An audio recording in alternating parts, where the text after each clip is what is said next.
Ei, gente, tudo bem? No vídeo de hoje eu vou falar sobre o direito fundamental à proteção de dados.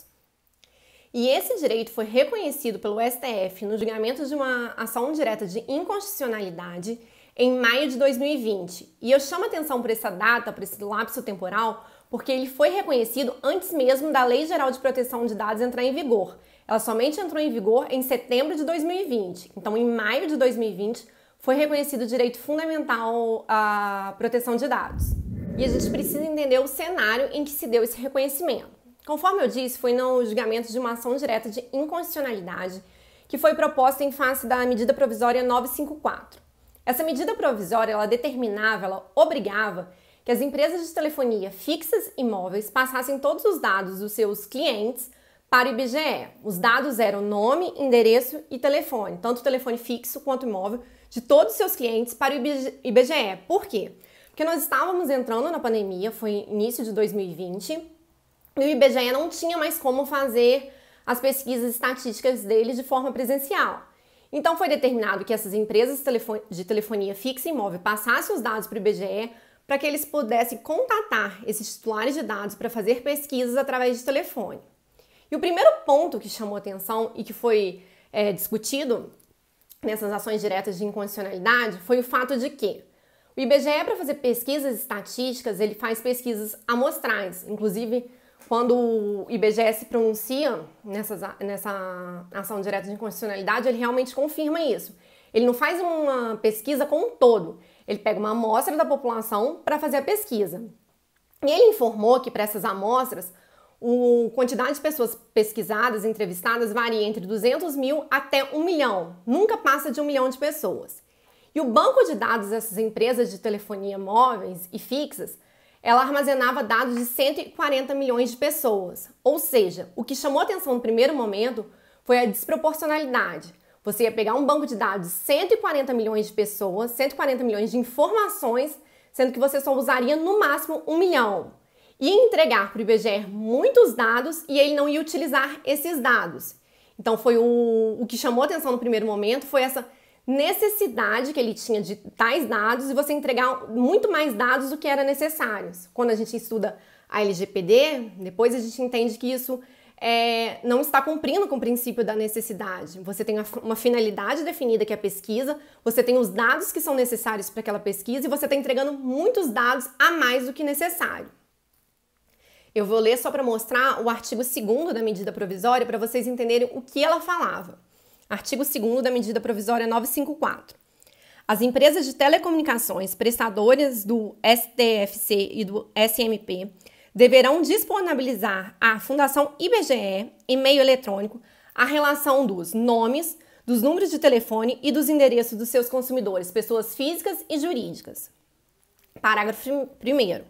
Os dados de que trata o caput serão utilizados direta e exclusivamente pela Fundação IBGE para a produção de estatística oficial, com o objetivo de realizar entrevistas em caráter não presencial ao âmbito das pesquisas domiciliares. Foi o que eu disse.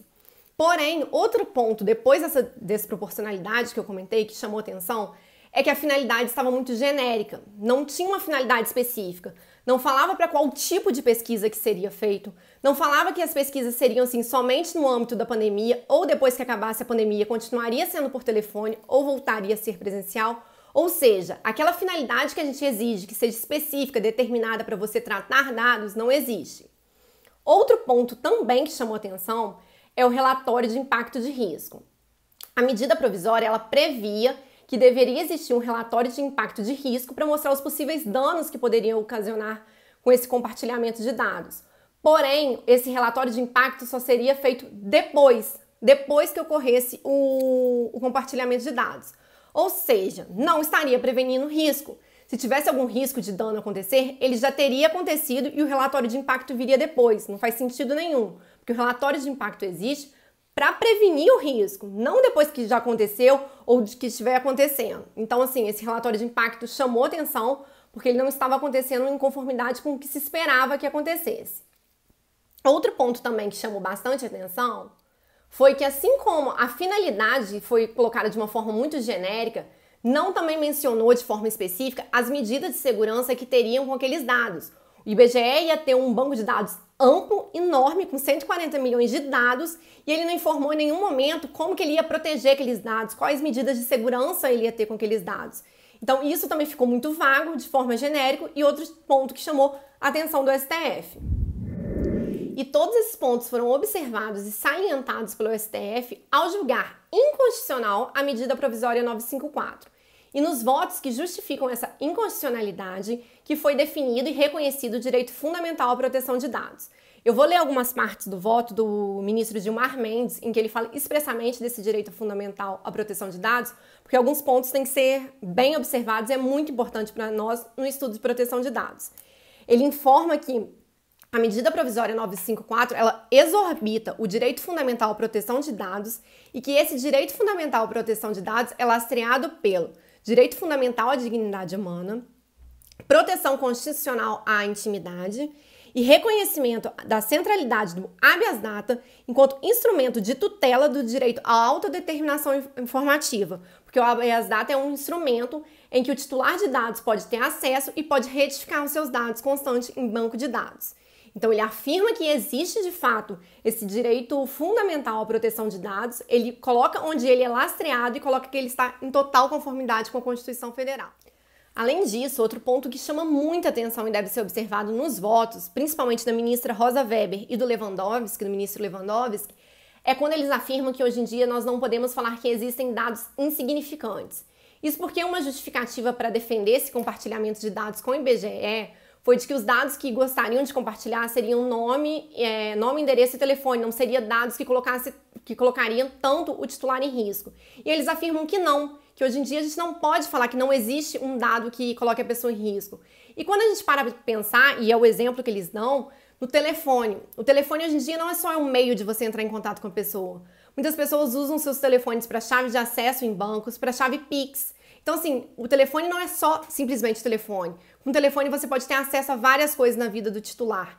Então, eles afirmam que hoje em dia, quando a gente para para pensar na tecnologia que a gente tem, quando a gente para para pensar na análise de dados que existe, não existe falarmos em dados insignificantes.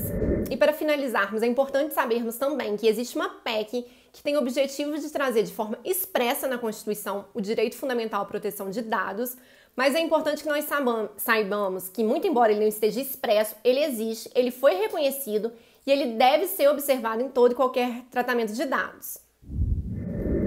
Então esse foi o vídeo de hoje, eu espero que você goste e a gente se encontra no próximo vídeo. Até lá!